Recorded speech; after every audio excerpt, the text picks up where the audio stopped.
Perkenalkan, saya Sri Sumarni. Saya penyintas kanker payudara dan inilah kisah saya.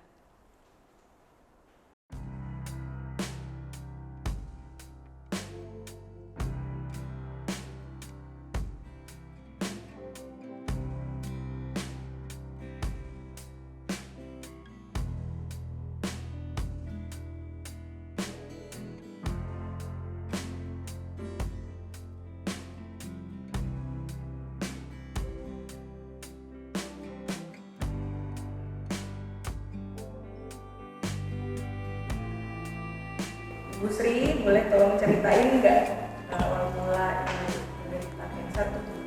Iya, untuk tahun 90 saya sudah pernah terkena tumor di usus juga. Cuman waktu itu nggak masuk ke kanker. Jadi untuk pengobatannya habis operasi langsung sembuh dan cuman untuk melanjutkan pengobatan untuk pengeringan luka-luka aja setelah pasca operasi. Dan untuk awal tahun 2015 itu tanpa sengaja saya waktu mandi saya enak-enak mandi gitu, kok ada benjolan gitu. Terus waktu itu kebetulan saya ke dokter. Itu saya cerita, kok ada benjolannya, saya bilang gitu. Oh mungkin itu, dan dokter itu menjawab mungkin itu mau men, biasanya kan memang seperti itu. Tunggu aja dulu, nanti setelah men seperti apa, masih ada apa enggak gitu. Dan setelah selesai men, saya masih ada, makanya saya tanya lagi ke dokternya, kok masih ada dok, bilang gitu. Ya udah, coba langsung ke bedah tumor aja. Saya disaranin dokternya seperti itu. Makanya saya langsung, waktu itu memang saya nggak tunggu waktu lama, langsung saya ke rumah sakit untuk ke bedah tumor. Dan di bedah tumor itu memang saya langsung didiagnosa memang ada itu benjolan dan harus operasi. Tapi menurut dokter harus melakukan pemeriksaan untuk lebih lanjut supaya untuk memastikan itu apa gitu kan. Ya udah, akhirnya saya ngikutin instruksi dokter untuk USG, untuk mamografi, untuk rongsen, dan memang hasilnya memang mengarah ke sana gitu. Kalau boleh tahu itu udah stadium berapa? Kalau stadiumnya setelah ketahuannya setelah dioperasi. Oh, oke.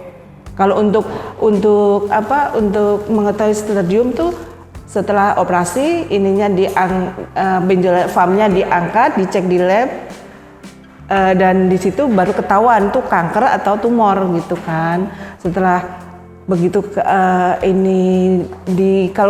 saya kebetulan di Rumah Sakit Islam Cempaka Putih untuk pengangkatannya. Terus akhirnya dari situ memang stadiumnya udah kelihatan stadium 3, cuman kan biasanya ada untuk perbandingan hasilnya itu dirujuk ke RSCM. Saya juga ke RSCM untuk melakukan pengecekan itu juga, dan memang stadiumnya memang stadium 3A. Dan setelah itu dokter yang di bedah tumor yang mengoperasi saya merujuk saya untuk ke pengobatan selanjutnya di ahli kankernya. Dan di situ saya kayak untuk kemoterapi, pengobatan segala macam, saya memang harus ngikutin instruksi dari dokter, udah dipesen ya udah. Akhirnya saya ikutin aja. Berarti semua pengobatan ibu lakuin ikutin saran dari dokter semua ya? Semuanya saya jalanin, dari kemoterapi 1 paket yang 6 kali, terus radioterapi yang penyinaran 25 kali. Itu saya ikutin semua karena memang saya pengen sembuh. Karena memang ya saya harus sembuh, karena saya masih pengen ngasuh anak saya. Nantinya saya pengen melihat anak saya punya anak, bukan cucu gitu kan. Kalau namanya orang tua kan gimana supaya kita bisa sembuh, biarpun yang justru untuk pengobatan kanker itu memang ya, kalau untuk kemo mungkin tuh memang agak menyiksa gitu. Itu total untuk ibu selesai selesai operasi sampai ada kemo lagi setelah itu berapa? Untuk setelah operasi saya kan langsung dirujuk ke yang dokter kanker. Di dokter kanker itu saya memang langsung dirujuk kalau untuk kemo prosesnya itu lebih lama. Kenapa? Kita harus tahu jantung kita, kondisi jantung kita bagaimana, kondisi badan kita bagaimana, karena kemo itu kan memang benar-benar apa ya, Mbak? Butuh stamina yang kuat, butuh jantung kita kuat apa enggak untuk ini dosis obatnya. Jadi prosesnya dari setelah operasi ke kemo itu makan waktu 2 bulanan untuk mulai proses kemo. Karena saya harus ke penyakit jantung, penyakit dalam, maksudnya konsultasi ke dokter-dokter yang lainnya untuk pakai obat kemonya dosisnya seperti apa yang harus gitu kan. Jadi setelah hasilnya memang untuk memungkinkan untuk kemo, akhirnya saya kemonya 6 kali kemo setiap 3 minggu sekali. Itu kemoterapinya yang disuntik gitu ya? Lewat infus. Yang sampai vena cava itu bukan sih? Iya. Kalau badan kita udah kena pena kita udah kena infus itu udah rapuh semua. Kita sudah nggak bisa. Bahkan untuk kemo pertama memang masih bisa aman-aman. Mulai kemo ketiga itu kan setiap kemo itu tusukan tuh minimal 20 tusukan baru berhasil. Karena memang setiap ditusuk pecah. Karena kemo itu kan obatnya panas. Dan di situ ketika waktu saya masih kemo sampai mungkin ada 2 tahunan, kalau posisi tangan saya begini, itu untuk meluruskan itu pun butuh proses. Tidak bisa langsung habis begini langsung gini enak enggak. Karena memang ininya sudah kering, sudah rapuh, jadi ya memang agak sakit kalau harus dipaksain gitu. Gimana reaksi keluarga ibu pas tahu? Ya keluarga kalau dibilang mungkin dibilang sedih. Justru saya yang kuat. Kakak saya, keluarga saya banyak yang nangis karena siapa sih di Indonesia ini yang nggak tahu, di dunia ini yang nggak tahu penyakit kanker itu seperti apa. Pasti ujung-ujungnya kan ke kematian. Waktu itu kan memang semua orang taunya, oh kanker ini penyakit yang mematikan loh. Nanti kamu kalau habis operasi bagaimana kalau kamu nggak berhasil gini bla bla bla segala macam. Di situ akhirnya saya cuman doain saya saja. Insya Allah saya baik-baik, saya bilang gitu. Seandainya ini jalan untuk menuju saya sembuh, mungkin saya sembuh. Kalau ini operasi ini jalan saya untuk pulang ke sana, ya mungkin inilah jalan saya untuk pulang. Saya bilang gitu sama keluarga. Jadi karena memang jujur aja ya, nah posisi sebenarnya saya di situ semuanya sendirian. Karena kebetulan yang di Jakarta itu almarhum ibu saya pertama, yang kedua adik saya. Sedangkan posisi waktu itu adik saya lagi hamil besar, ibu saya lagi pergi umroh. Jadi waktu saya operasi itu benar-benar saya sendirian, nggak ada. Kebetulan saya memang nggak ngasih tahu anak-anak saya karena waktu itu posisi anak-anak saya masih lagi sekolah, terus misalnya lagi ujian, saya nggak mau mereka terganggu. Bahkan di saat operasi memang benar-benar cuman ibu sama adik saja yang tahu. Jadi kalau adik mondar-mandir mungkin malam besuk atau apa. Kebetulan waktu pas saya operasi itu memang saya masuk kamar operasi saya tanda tangan sendiri. Sampai susternya, ibu nggak ada keluarga yang dampingin. Ibu saya lagi umroh dok, saya bilang gitu kan. Akhirnya ya udah kita berdoa ya bu, mudah-mudahan lancar. Iya sus, saya bilang gitu. Akhirnya memang saya ini sendiri, tapi pas saya keluar kamar operasi, ibu saya yang nyambut saya. Karena memang mungkin hari itu ibu saya balik ke Indonesia gitu. Dan support memang benar-benar untuk penyakit kanker itu support yang paling utama adalah lingkungan, keluarga. Itu paling benar-benar paling obat yang paling apa ya mujarab untuk ini penderita kanker gitu. Tanpa itu mustahil kita bisa semangat hidup, bisa sembuh ataupun apa. Kalau untuk ya oke, untuk obat memang itu memang untuk penunjang. Tapi kan yang terpenting itu lingkungan kita, mendukung kita, mensupport kita.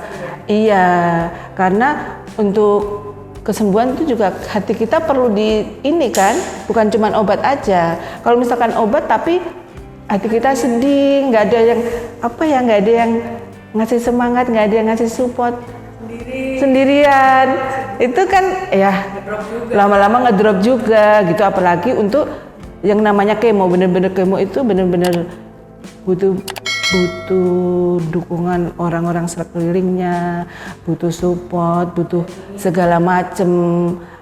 Emosi kita naik gitu karena kita ngerasain gimana sih istilahnya sakit yang kita nggak bisa ceritain. Kalau kemo itu bener-bener sakit yang nggak bisa kita ceritain gitu. Tapi memang itulah proses yang untuk bikin kita sembuh gitu. Ya memang harus kita jalanin kalau memang kita pengen untuk sehat kembali, untuk ini gitu kan, untuk misalnya berumur, masih pengen umur panjang. Siapa sih yang nggak pengen umur panjang ya kan? Apalagi waktu itu kan posisi saya masih ya dibilang waktu terkena itu kan masih umur sekitar 42-an. Jadi kan ibaratnya masih inilah ya, iya. Jadi masih pengen, anak-anak saya masih kecil, saya masih pengen ini, dampingin anak-anak saya supaya anak-anak nantinya bisa sukses gitu kan.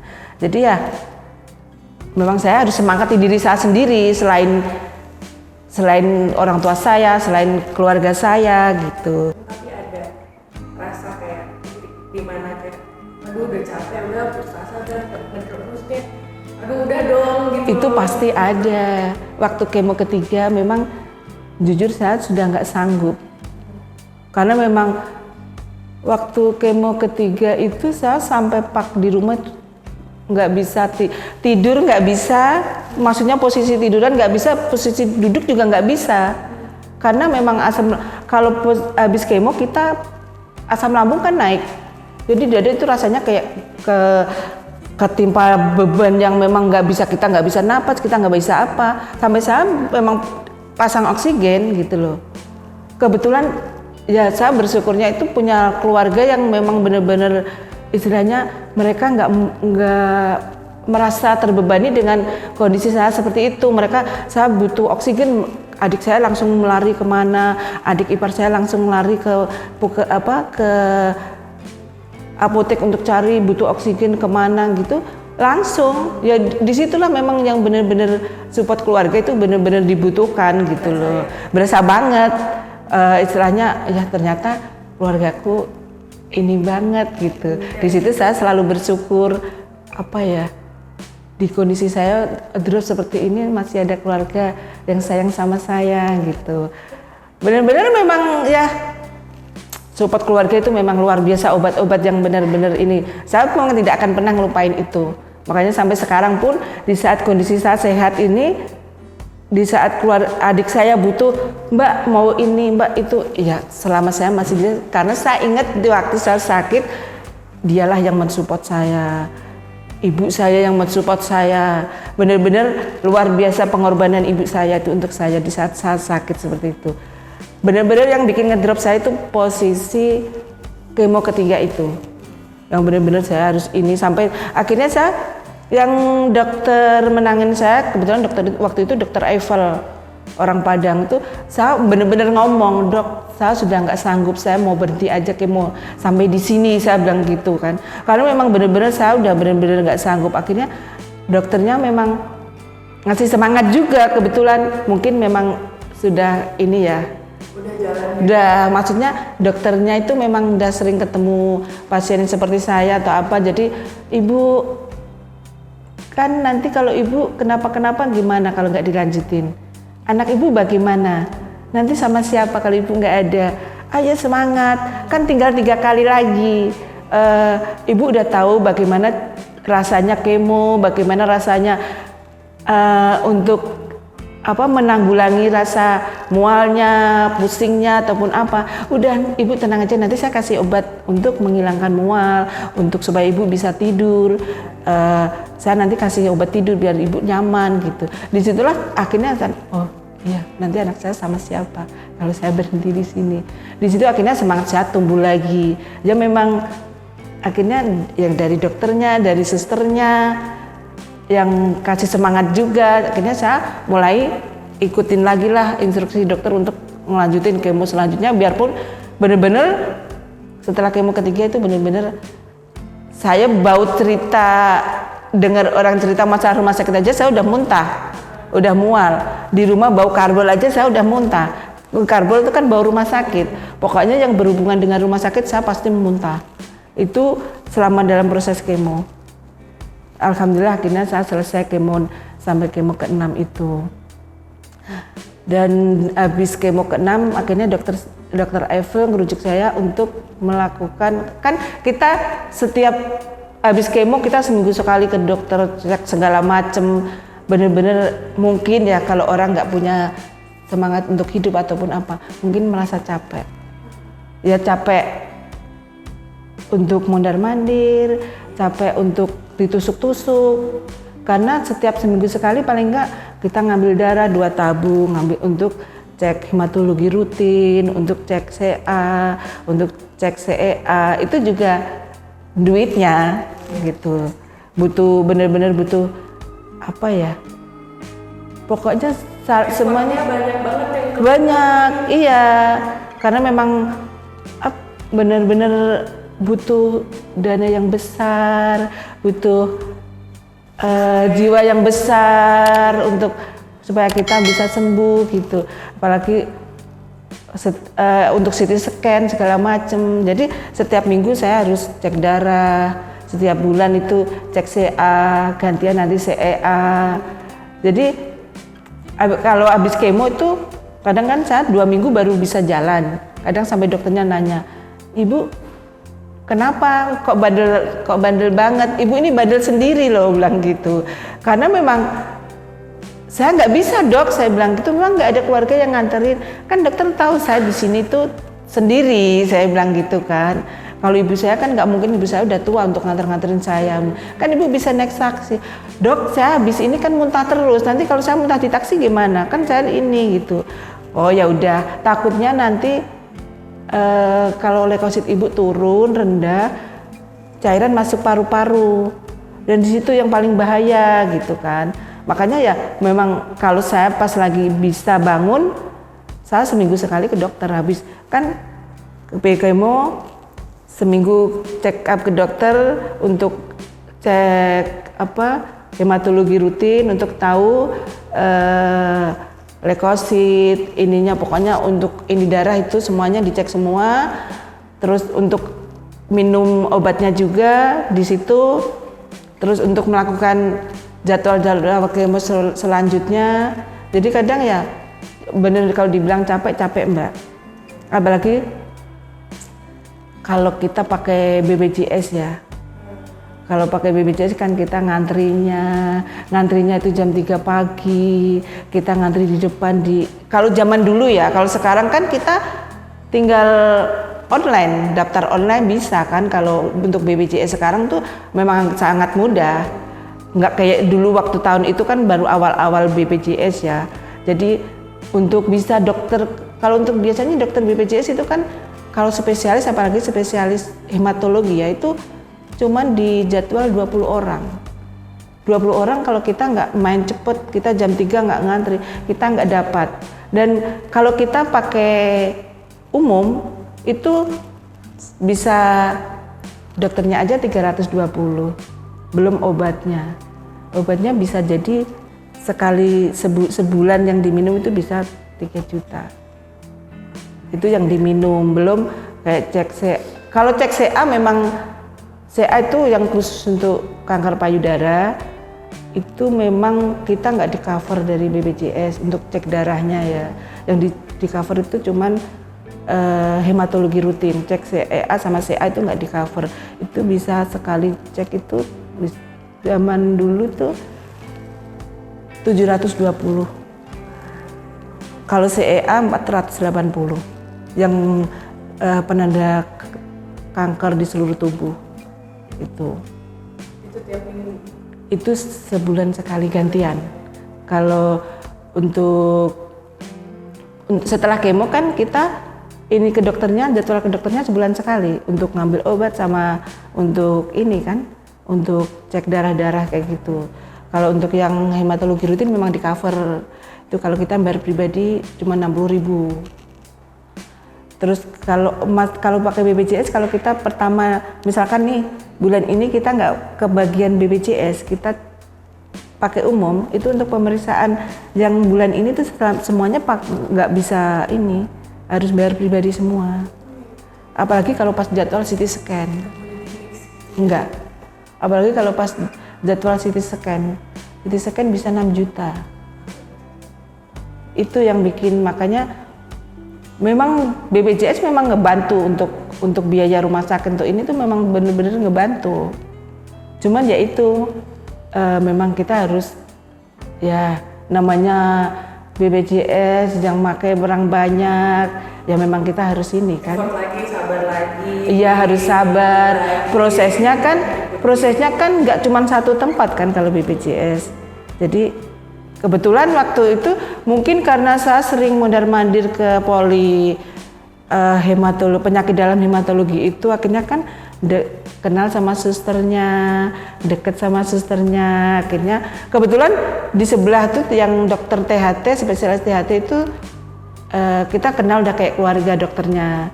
Namanya Dokter Eka, bahkan beliau menawarkan, Mbak kalau butuh mau apa-apa ngomong aja, nanti kirim rekam medisnya biar diurusin sama suster saya, bilang gitu. Cuman kan saya kan nggak mau ngerepotin orang lah, sudah terlalu banyak ngerepotin orang gitu. Akhirnya ya kebetulan suster yang biasa ngerawat, maksudnya yang di polis itu, kebetulan waktu itu ada pasien yang beliau biarpun jauh tapi kok selalu dapat gitu. Saya deket rumah sakit jarang dapat. Akhirnya saya nanya, iya saya nitip sama dibantuin sama susternya gitu.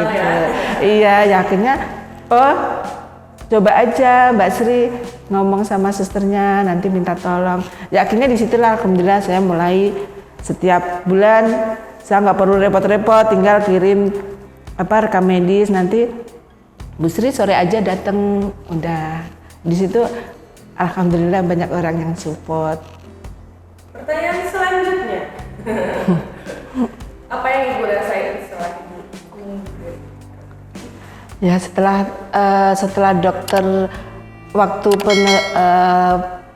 hasil-hasil itu mulai membaik setiap CT scan, setiap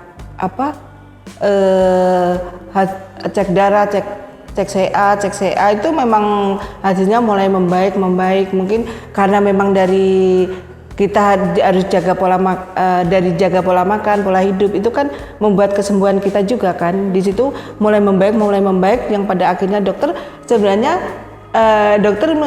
hasilnya bagus Bu, makin kesini hasilnya bagus Bu, makin kesini hasilnya bagus Bu.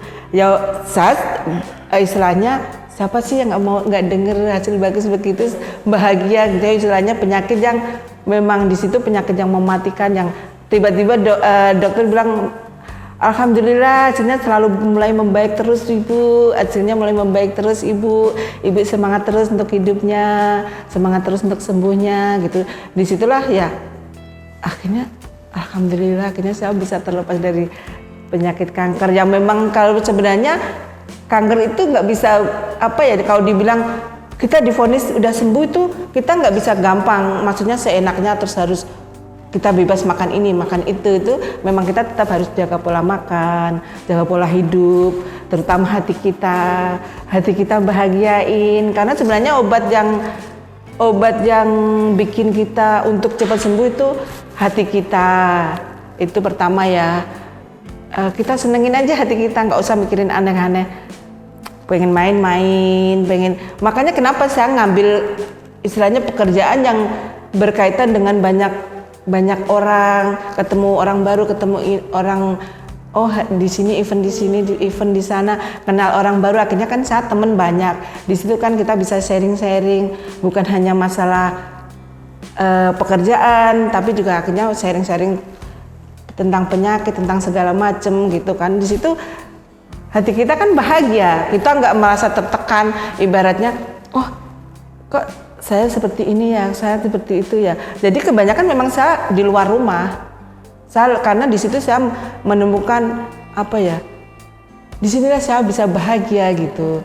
Biarpun mungkin sebenarnya sakit kanker, kadang kan orang yang punya didiagnosa penyakit kanker, kamu jangan capek-capek atau apa gitu. Sebenarnya bukan capek tenaga yang bikin kita makin ngedrop, tapi capek apa hati, pikiran, itu yang paling bikin kita ngedrop. Jadi kalau untuk penyakit apapun itu, untuk supaya kita bisa cepat sembuh, bisa keluar dari zona penyakit itu, memang kita harus bahagiain hati kita. Kita selalu positif sama orang lain, istilahnya jangan nyakitin hati kita sendirilah gitu. Kadang kalau kita ini sama orang lain, iri sama orang lain, kan malah kita yang sakit hati. Itu penyakit hati. Iya, makanya kita benar-benar kita harus ya udahlah, nggak usah ngurusin orang lain, urusin diri kita sendiri, bahagiain diri kita sendiri. Yang penting kita tidak mengusik orang lain. Itu obat yang paling penting untuk kesembuhan penyakit tuh. Harapan Ibu setelah sembuh dari kanker apa? Ibu kepengenannya banyak. Keinginan saya banyak. Saya pengen ya merintis usaha supaya saya bisa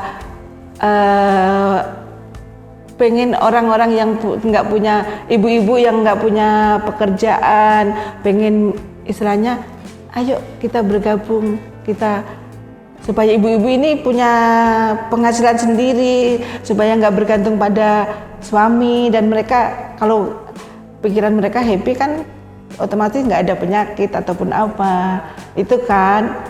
Makanya saya pengen setelah sembuh ini, kalau misalkan ada ini, saya pengen merangkul ibu-ibu ini, apalagi untuk kayak yang ibu-ibu penderita kan kebanyakan kanker ini yang dikenain perempuan.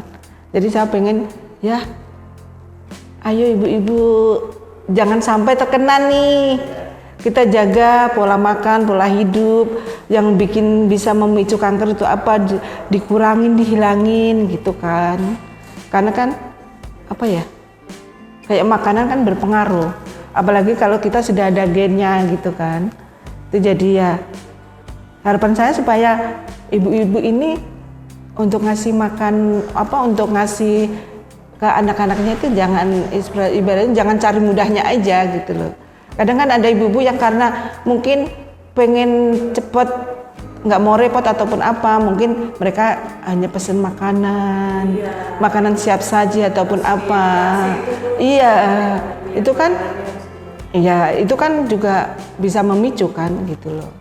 Jadi ya harapan saya supaya ibu-ibu itu lebih lebih inilah untuk ngasih makanan ke anak-anak, ke keluarga, supaya penyakit kanker ini tidak meracuni penduduk Indonesia, terutama keluarga dulu gitu ya, terutama keluarga kita. Jadi pakailah pola hidup sehat, pola makan yang sehat gitu. Pertanyaan terakhir, pesan untuk para penderita kanker apa? Pesan untuk penderita kanker, ya ikutilah instruksi dokter. Dokter menyarankan untuk pengobatan seperti apa, karena memang untuk penyembuhan penyakit kanker itu memang benar-benar butuh pengobatan yang intensif. Sebenarnya kalau misalkan dokter, ayo kita harus kemo, ya udah, ayo kita jalanin kemo. Insya Allah sih tidak semua kemo itu menyakitkan kok. Kemo itu tergantung imun kita, tergantung fisik kita. Kalau fisik kita oke, nggak ada rasa sakit, nggak ada apa. Yang penting kita ikhlas menjalaninya, kita banyakin doa. Kalau kita saat lagi diuji itu kita ikhlas, insya Allah ada jalan untuk keluarnya. Allah kasih jalan, pasti kita sembuh, aja pasti kita sembuh gitu kan. Kadang dokter kan habis kemo ayo kita radioterapi. Memang prosesnya memang agak mungkin ini, tapi yang penting tuh semangat kita aja. Kalau kita semangat mungkin sakitnya lewat. Ya kan? Kalau kita ayo kita semangat untuk sehat, kita semangat untuk sembuh. Apapun yang kita rasain sakit tuh nggak sakit. Karena kita pengen sembuh, kita pengen sehat kembali, kita pengen bisa aktivitas seperti dulu lagi. Untuk anak-anak, untuk keluarga kita, supaya kita bisa ngumpul kembali.